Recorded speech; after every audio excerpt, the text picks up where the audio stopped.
Most respected Sadhguru, distinguished guests, dear colleagues, friends, ladies and gentlemen. It is a great privilege to be here today in this holy environment, in this audience, to inaugurate the 15th Global Humanitarian Forum. The world is changing, is globalizing, and with it, there are many new and continuing challenges we face as a global community, as one family. One of those continuing challenges is unfortunately the destiny of the children suffering from heart diseases, which remains the main target of these meetings.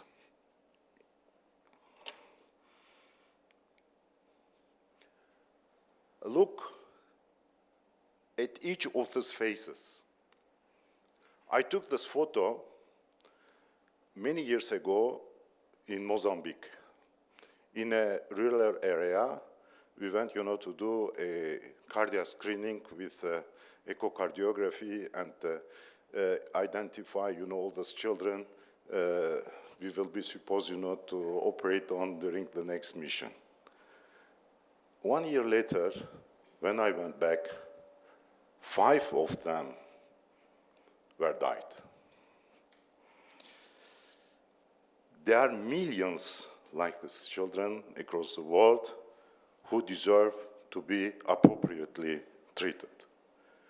Since 2003, this meeting is the right place to discuss these issues and find ways to move forward. We organize this forum every 2 years because I strongly believed, and I continue to believe, that our actions today will resonate for generations to come as a symbol of global social responsibility.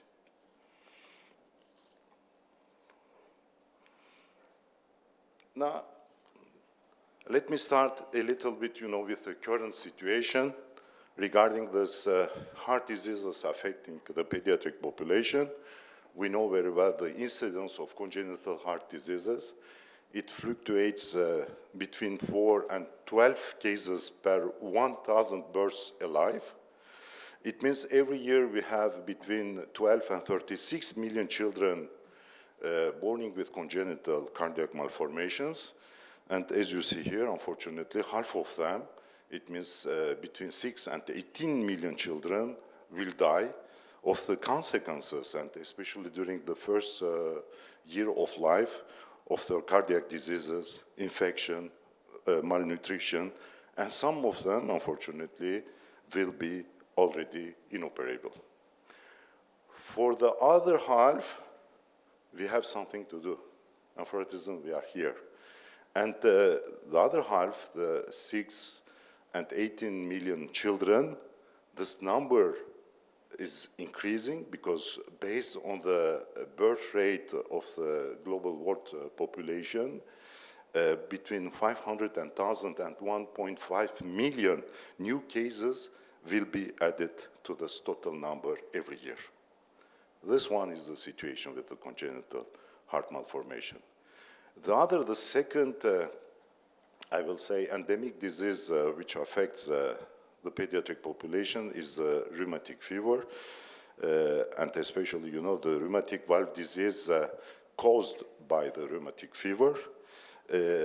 Based on the latest World Health Organization statistics, as you see here, there is across the globe 12 million children involved. 2 million children need repeat hospitalization. Unfortunately, every year we lose 500,000 of them, and there is 1 million people who need valve surgery. In 2000, the United Nations launched this Millennium Development Goals.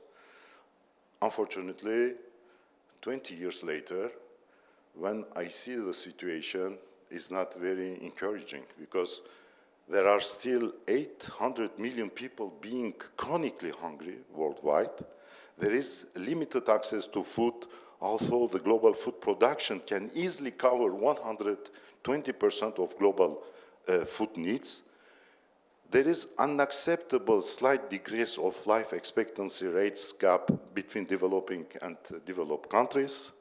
There are more than 6 million children under the age of 5 years dying on a yearly basis due to preventable causes in developing countries. And there is still 80% of non-communicable diseases-related deaths in developing countries. And again, unfortunately, there is still higher death rates related to various forms of violence in developing countries. When you see this slow acting process of improvement, I am wondering if really much easier to start providing solutions to alleviate the problem of congenital heart diseases and rheumatic valve disease at a national level before reaching out a global solution, especially for each of the highly populated countries in need, and create a chain of solidarity between them. This one is the essence of South-South collaboration. And I believe in the South-South collaboration concept, India has a crucial role to play. You have a strong economy, you have, a wonderful IT technology, you have, you manufacture all the medical, surgical equipments, material, and really you can play a role of leadership position in the development of the other South countries. But to achieve this goal, we need to generate a stronger national political will to invest more in national health system. We need to implement an appropriate political model to adequately intervene on the social determinants, and also we need to allow a stronger involvement of national NGOs and international organizations in the prevention, care modalities, and health institutions of the country in need. We started applying, this principle since '98 with Kalangos Foundation, and as you see here, we had, many projects, humanitarian missions in 25 low and middle income countries. We believe more in training. If you would like to create a humanitarian sustainable program, this one should be based on the training of the local counterparts, of the local health professionals. Focus on especially pediatric cardiac care. We train 102 medical and paramedical health professionals coming from 22 countries, thanks to the scholarships of the foundation. And thanks to the contribution of the trained people, we were able, since '98, to treat appropriately more than 17,000 sick children. As I told you, we started this humanitarian forum in 2003 in Geneva, then we moved to Athens, and now we move to this holy place, to Munenahali, because I believe the concept of the Global Humanitarian Forum fits perfectly well with what Swami would like to develop with this globalized humanitarian mission. And then in 2022, we launched also the edition of the Journal of Humanitarian Cardiovascular Medicine. Here I would like, to pay tribute. I have the laser pointer. Unfortunately, I can show here. We developed with a royal couple of Serbia, Prince Alexander and Princess Katri, a good program, Growing Up Congenital Heart Diseases in Belgrade. I would like to pay tribute. Here you see, Bernard Kouchner, his Nobel Prize of Peace, founder of Médecins Sans Frontières, the biggest medical association. And he was the former foreign Minister of France and Minister of Health. Together, we had a lot of common projects in African countries. Again, Dr. Krupali from Fiji, with Natalia, we had, the opportunity to conduct 2 missions, and then I met, a wonderful lady, and I would like, to pay tribute to her. And then Professor Sano, who is helping a lot Vietnam, one of the countries where we are involved, you see with Natalia. And then here, down with the former Minister of Health of Vietnam, we had a very good, we signed a good convention which allowed us to train the whole team of cardiovascular department in Ho Chi Minh City in Vietnam. And then here, the whole team in Raipur. Then I came here and started collaborating with Swami. It was, my first visit in Raipur, and then, I had the chance to go and help them and to operate some cases. This one was the first case I operated on in Georgia, Tbilisi. I started in '98. Here, the first cases of cardiac surgery in children in Mozambique, Maputo, we created the Pediatric Center, Instituto de Coração, and now it's completely autonomous and is run, by our local Mozambican counterparts. And the first child I operated in Minsk, Belarus, and this one, it was my first mission in Asmara, the capital city of Eritrea. Here, as you see, there was only one general hospital. There was, in this country, only 300 physicians. And despite all these handicaps, we started a huge program of pediatric cardiac surgery in this country. And I had, the great honor to be the first cardiac surgeon, to initiate this program in Asmara. Since I met Swami in 2021, I feel myself honored to have the opportunity to contribute to this globalized humanitarian mission in pediatric care initiated by you. And I believe the big target here should be the creation of a network of centers offering free of charge pediatric cardiac care across the developing world. And since the date, and thanks to the tremendous support and contribution of Dr. Sethi and of the IT team, we achieved, this Global Heart Network project, which is an ambitious project, focused on addressing a critical health care gap in pediatric cardiac care for children in middle and low-income countries. And the aims of this Global Heart Network platform is to simplify collaboration, to enhance access to pediatric cardiac care, to support humanitarian efforts of national NGOs, to contribute to the education and training, and finally to create a global impact through technology. And Dr. Sethi will present the current state of this Global Heart Network, I believe, on Saturday morning. And then the second common project we initiated is the creation of an international humanitarian pediatric cardiac center in Silivri, Istanbul, Turkey, in collaboration with the Selfless Seva Trust, and I am very grateful to Mr. Rafi.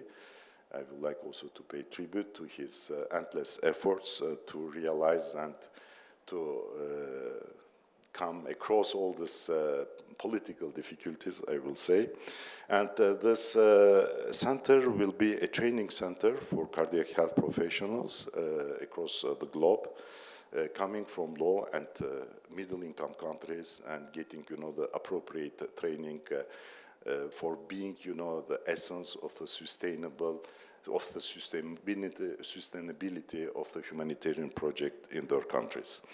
But we have also to be visionary, and I believe we have also one day discuss how to create the International Institute of Humanitarian Medicine or the International Academy of Humanitarian Medicine, because the academy will be more will be supposed, to be more focused on the training of our local counterparts for the sustainability of these humanitarian projects, because humanitarian medicine is not only to provide medical care, but also help people affected by natural disasters, wars, hunger, etc. And then 2 years ago, we applied to the Swiss authorities with this proposal, to create a international medical humanitarian award and prize for young physicians. Recently, I had a positive impact because Kalangos Foundation is a Swiss foundation based in Geneva, and for this reason we are under the control of the Swiss state, federal state. And then, again, we would like to organize the next Global Humanitarian Forum in 2027 here in Mudahane, in this holy place. We are supposed also to attribute this first humanitarian award for young physicians as an opportunity to recognize their work in communities throughout their country or across the globe who are devoted to the pediatric healthcare, and empower also young medical humanitarian talent and vocation driving regional impact. And they will have the possibility to submit their project through the Kalangos Foundation website. And again, we will do this job again with Dr. Seti, and we will try to establish a commission to select the best candidate. Again, I would like, to finish with this one, with the last slide, because I told we have to start acting at a national level.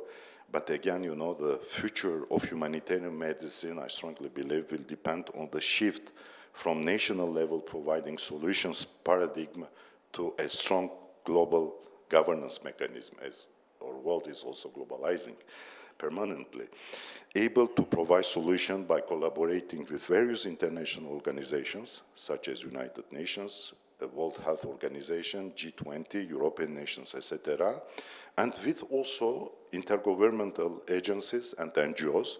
And again, I strongly believe the humanitarian institutions of SAI Sanjivani have a crucial role to play as a catalyzer for other global humanitarian projects. And then there is a list of people I would like to thank. Forgive me if really I forget, some names. First, I would like to start with the most respected Sadhguru for his guidance, warm hospitality, and permanent support. Then I would like to continue with our co-president, Dr. Seti, for his tremendous contribution to the program. As you saw, there is a very good program, really. Our General Secretary, Dr. Hirmat, for his precious efforts to solve all the problems. It's not easy to organize an international forum, especially, a hybrid one, and you have, all these technical problems coming out. Dr. Natalia, for her tireless energy to help me anytime I need help. Mrs. Kirici, for her meticulous coordination between the Indian and the Greek teams and the great work provided for the development of the humanitarian journal. And all the other members of the organizing and technical teams for the perfect job. You are great. And the final thanks go from the bottom of my heart to all guest speakers who kindly accepted to contribute to this success of this meeting with their expertise. Thank you very much. Now I would like to invite Dr. Seti, co-president of this meeting, to address some words.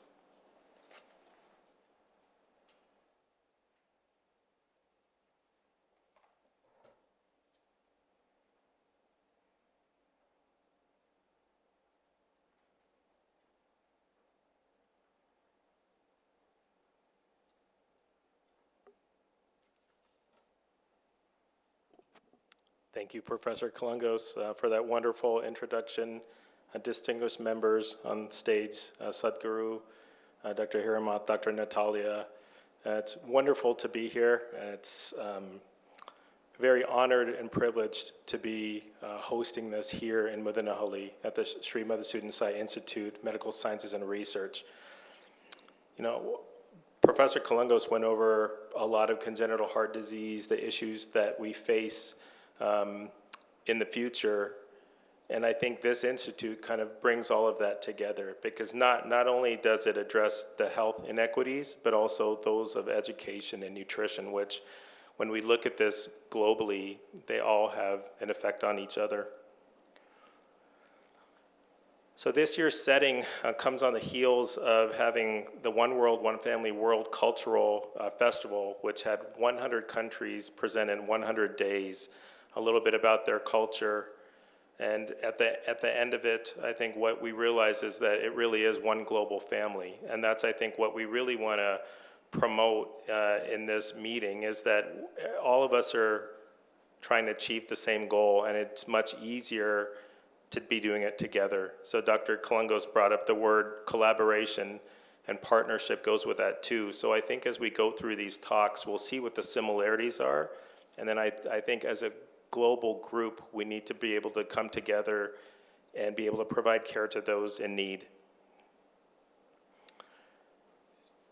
The hospital that sits next door to us, that's being inaugurated and opened, as you can see in the picture here, is an amazing sight to see. The first free 600-bed hospital for those in need.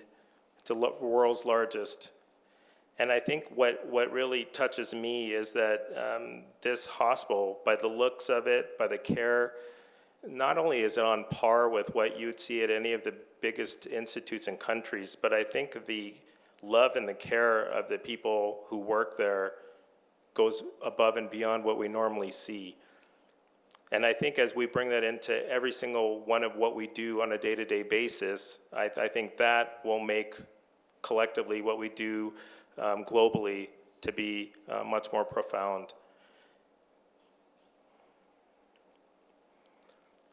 So I want to end with that.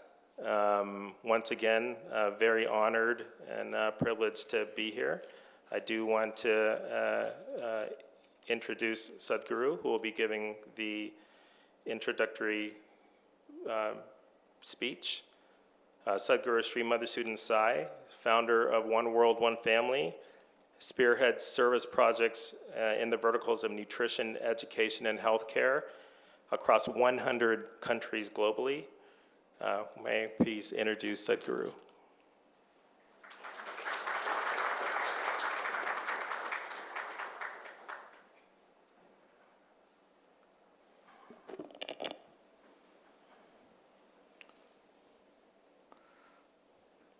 Om Sahana Vavatu, Sahana Bhunaktu, Sahaviryam Karvavahai, Tejasvidamadi Tamastu, Mavid Vishavahai, Om Shanti, Shanti, Shanti.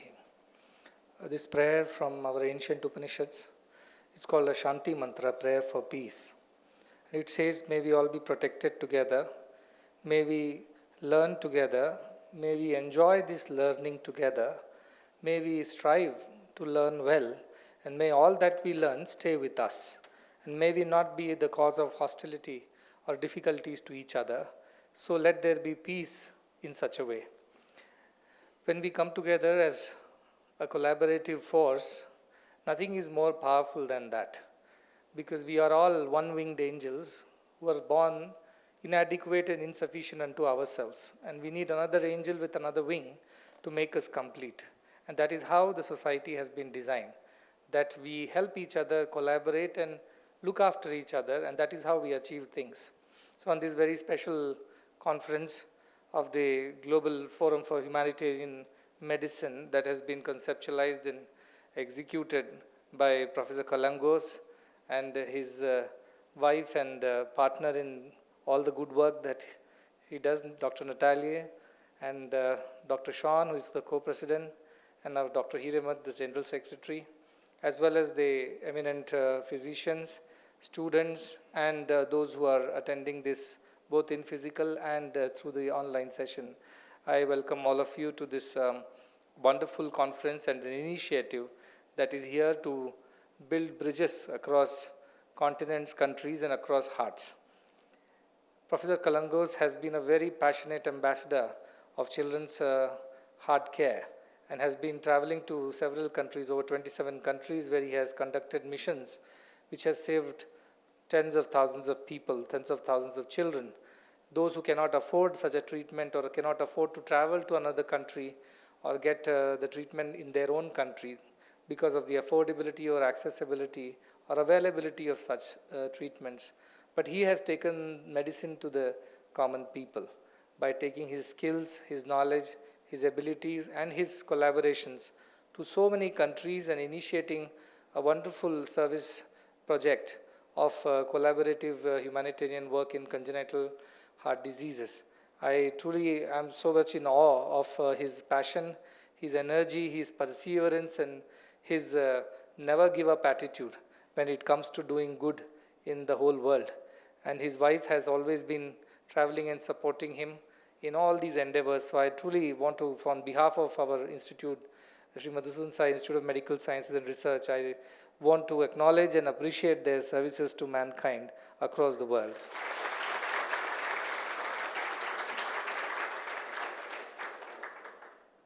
Dr. Sean has been an old partner in this mission of good to the children of the world, himself being a pediatric as well as an adult heart surgeon in Stanford now.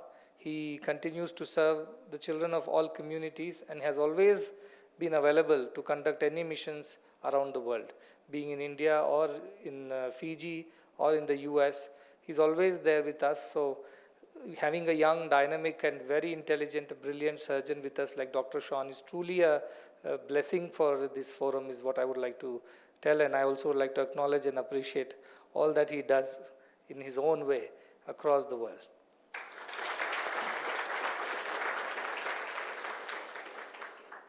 Dr. Hiremat is very much known to all of us, especially in this institute. He came 2 years ago and he started the pediatric heart surgery department, took several initiatives, not just to start the department, but also to bring the people, the technology, and recently with his help, we acquired a cardiac robotic surgery, the machine, and that system is now already being operational and is already helping people with minimally invasive surgeries.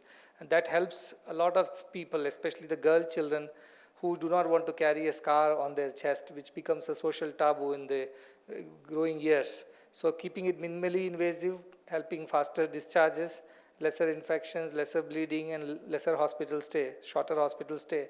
All these augments for the world-class services that Dr. Hiremat has been able to procure for our institute, and also was very instrumental in starting the genomic program as well as the heart valve bank. Heart valve bank is something that does happen in many institutes, but they are not free. However, he has set up the world's first free heart valve and organ bank right here in this very building. So many blessings and best wishes to him, and a lot of appreciation for the hard work that he puts in to bring up the standards.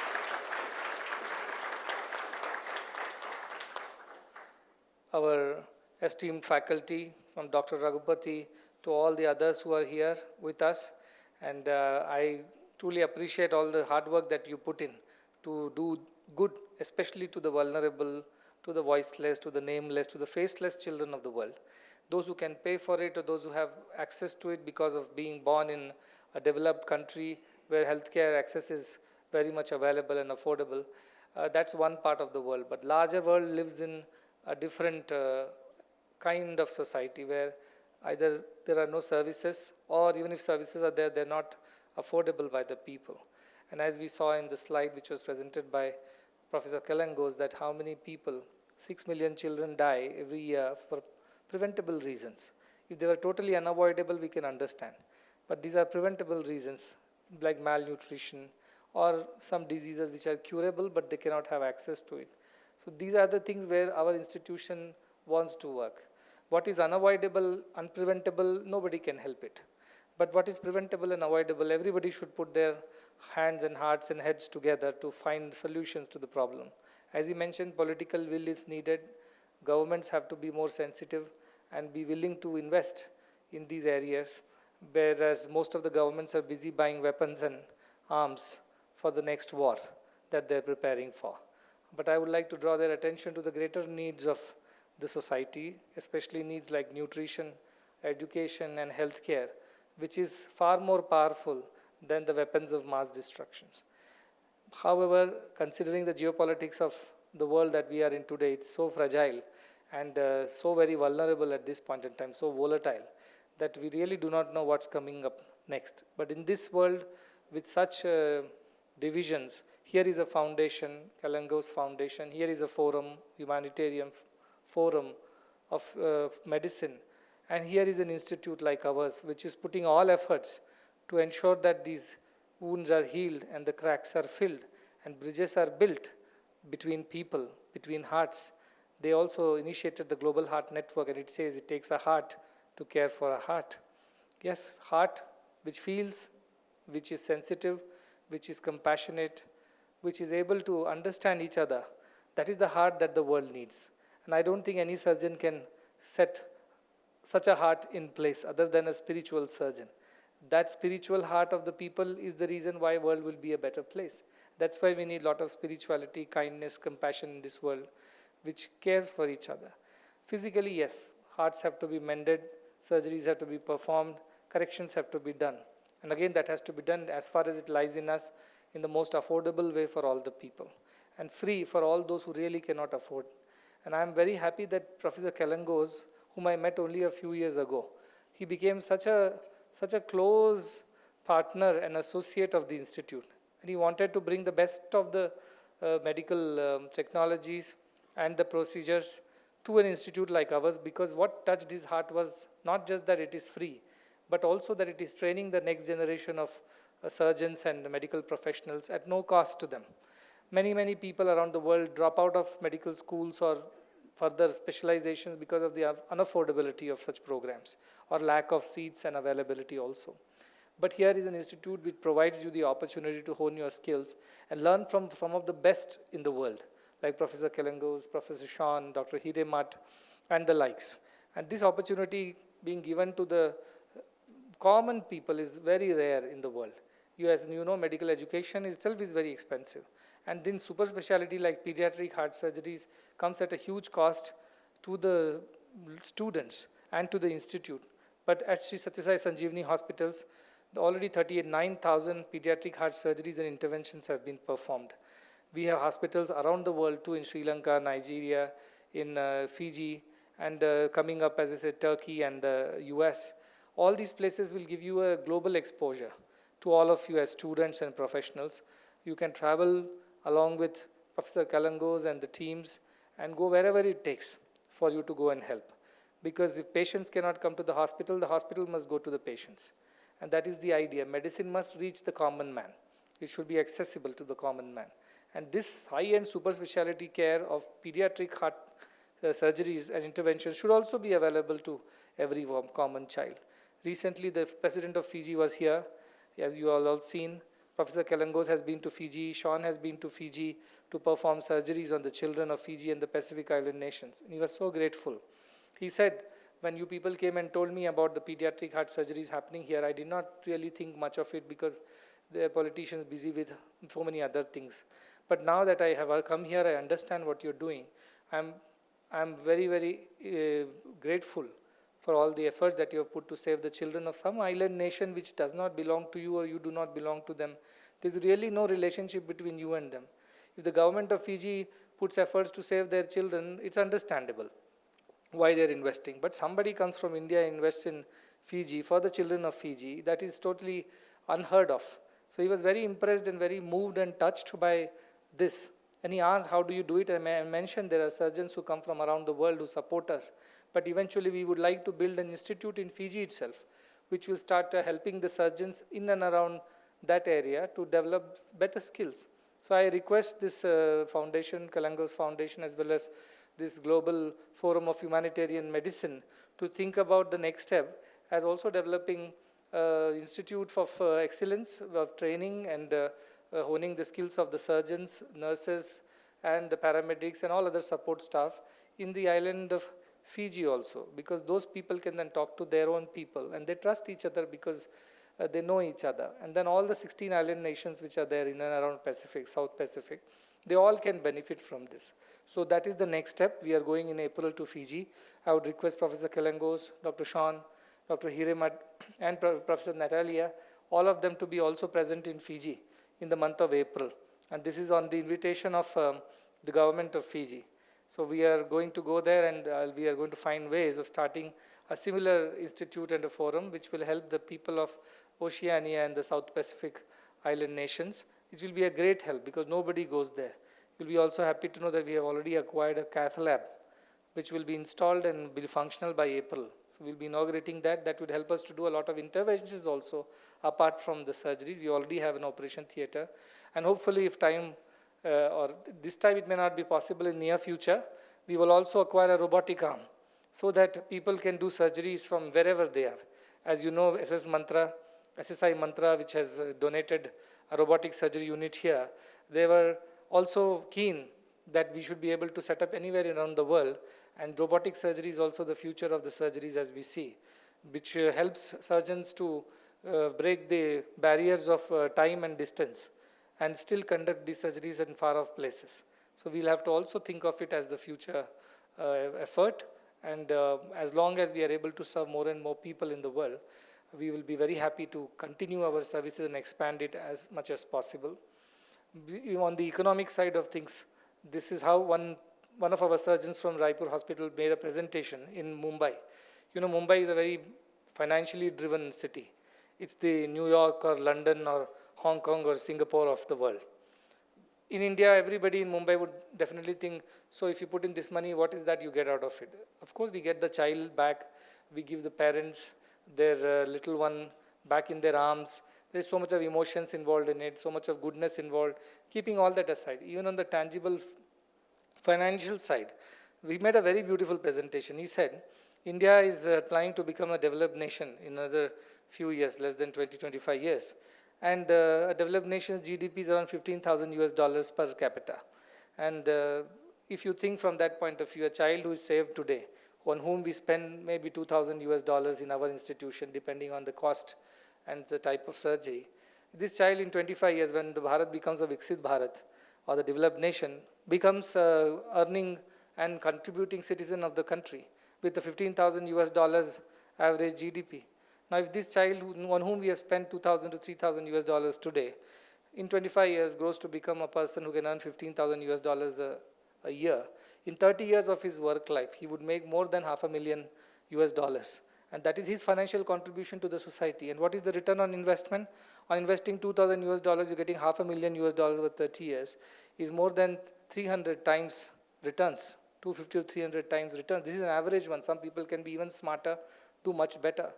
And the idea is that if you want to build a more economically prosperous world also, you must provide for the needy people, for the poor, because they also can grow up and contribute to the society, economically also. Why I am saying this? Because I want to bring this to the attention of the governments.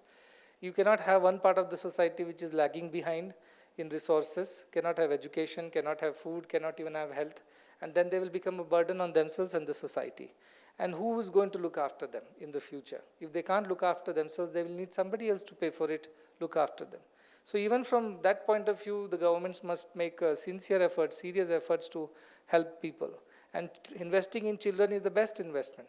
We should invest in everybody, of course, but children are the future of the country and the world.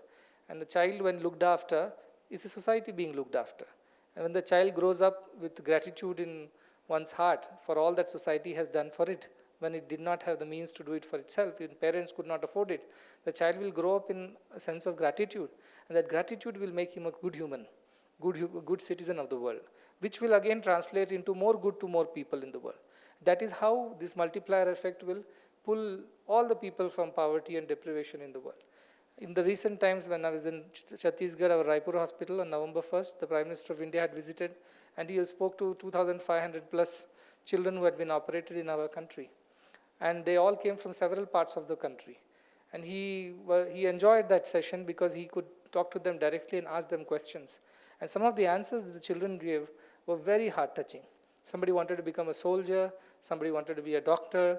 One of them said, I just want to be a teacher. Why do you want to be a teacher? Because teachers can transform the children. And I want to transform a lot of lives. Somebody said, I want to become a cricketer, because Sunil Gavaskar was also sitting there. Nobody said that we want to become the Prime Minister though. But most of them said so many wonderful things. And I was just sitting and listening to all of them. So many dreams, so many desires, so many wishes, so many ideas. They would have been all destroyed and buried forever, if not for this humanitarian work. And now each of them, I'm sure they will become the cricketer they want to, or the teacher, or the doctor, or the soldier, or the businessman, or whoever they want to become. They will become in 25 years from now. And when they become, what kind of people they would be? They would be those who have a heart which cares for another heart. They would be those who would live by this very value of love all and serve all, with this very feeling that we are all one world, one family. And they would be ready to travel to any corner of the world to save another child, because they have been saved that way. And this gratitude is transformative. This, not just the operation, but the transformation of heart that is coming about through these initiatives, that is transformative. And that is why this foundation's impact is far more than just saving lives. You are not just saving lives, you are also teaching them how to live that life. You are building gratitude in their hearts. And that is going to make the bigger impact. And I'm sure as they grow, they will feed others, they will educate others, they will treat others. And that is how you will not see these terrible statistics which you have presented just now. These are hard facts. These are not something that we can turn away from. These are real. 800 million people do go hungry, despite 120% of food needs being produced. So much of food is dumped in the sea because of they want to maintain the commodity prices and the profits that come out of it, but they don't feed the poor with that food. They're cutting the aid to poorer countries because all the money is going to buy weapons and war equipment to fund their wars and conflicts around the world. They are people who are dying of preventable diseases, malnutrition, or any other sickness or infections. All they need is more medicine and more health care. But health care has become a business, and so much of investment going there is making the hospitals greedy. Recently, it was there in our WhatsApp group, and I wanted to bring to attention to our students especially. One of the patients who came here for an angiogram, he told his story. He was a poor farmer or a small man from a village. He went to Bangalore because he had chest pain. They did an angiogram and told him that he needed a stent immediately. And they had to pay not just the 28,000 rupees for the angio, but also 2 lakh rupees for the stent, procedure of stenting. This man obviously was incapable of 2 lakh rupees, so he obviously excused himself and said, leave me alone, discharge me, I'll go. When I find the money, I'll be back. And give me my reports. And they didn't give him. They didn't give him the angiogram reports. They hid it from him. Despite asking many times, they didn't give. It's God's grace that he landed up in our hospital for further investigation. We did the angio and found that he never needed a stent. It was a muscular issue. It was not a pain or a arterial block. So this is the level at which the healthcare today is operating. Poor, gullible, innocent are becoming victims of the greedy healthcare system. And investments of billions of dollars flowing into private hospitals is causing this, because they all want to return the money multiple times. And who is the sufferer? The patient, the poor, the uneducated, the illiterate, the vulnerable, the gullible. They are being victimized. Health was not supposed to be this way. Health was a service always. It was to be given as a service. Even today we say healthcare services, but there is no real service nor care. And that is where this foundation and this institution and this initiative is truly a path-breaking one. Because I know we can't fight all the darkness, but we can at least light a lamp. And around us, there will be light. And when somebody gets inspired and lights another lamp from this flame, more light will happen. This is how the world can be transformed. And this is my hope and my prayer and also my conviction and a promise that as long as it lies in us, we go on lighting lamps of love, of compassion, of kindness, so that more and more people get inspired. Today, you all as students here sit and listen to such wonderful speakers who have not just spoken, but they have walked the talk. They could have also been sitting in private hospitals and making a fortune. But they decided not to do that, instead roam around the world in different time zones, through different cultures and geographies and political and other issues. And yet they have been fighting on for somebody's child somewhere who is about to die, if not for them. These are the people who are real heroes. They have to be really followed. They are the ones who have to be emulated. So you have several of them sitting on the dais here and off the dais also, and many more joining us on the web through this online meeting.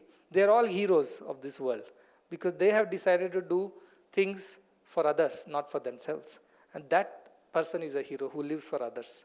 I think you also should become the future heroes and sheroes who would live for others. And yes, God has given you talent, abilities, but it's all not for yourself. You also become a part of it, but then largely your life is to benefit others. Swami Vivekananda says, they alone live who live for others, for the rest are more dead than alive. So if you live a life for others, we are truly living a life of fulfillment. We are alive. Otherwise, we are worse than dead. Because even dead goes to the soil and gets decomposed and adds to the fertility. But a living person takes resources from the world only for his own selfish gains and contributes nothing but more misery and pain to the world. Such a person is no use. That's why he said, dead are better than such people who are selfishly alive. So learn from these great people and be inspired and commit yourselves to a life of service. Yes, your welfare will be looked after when you look after others. But the life of fulfillment that you live at the end of your life, when you close your eyes for the one last time, you will close it with great satisfaction and fulfillment. And that would be your reward at the end. So work towards that. Once again, I want to congratulate this entire forum led by Dr. Kalangos and wish him and the entire team the very best. I hope after the deliberations of this conference, more ideas and strategies will come out, which will help more and more children around the world. And we are very committed to doing whatever we can as an institute, and all the faculty here, students here are very committed and very service-minded. So I'm sure this is the most appropriate place where such a forum should take roots. And thank you for shifting it all the way from, I don't know where, Geneva to here to there, and finally in Mudenhalli of all the places. So thank you for making us feel so honored and proud by bringing this forum to this small little village and this little institute, which is just in its nascent years. But that's your commitment, and we are equally committed. So thank you very much. Thanks to everybody. And I look forward to the proceedings of the conference and learn about what is that you have finally concluded and how we can do things better. And all the best and blessings to everyone.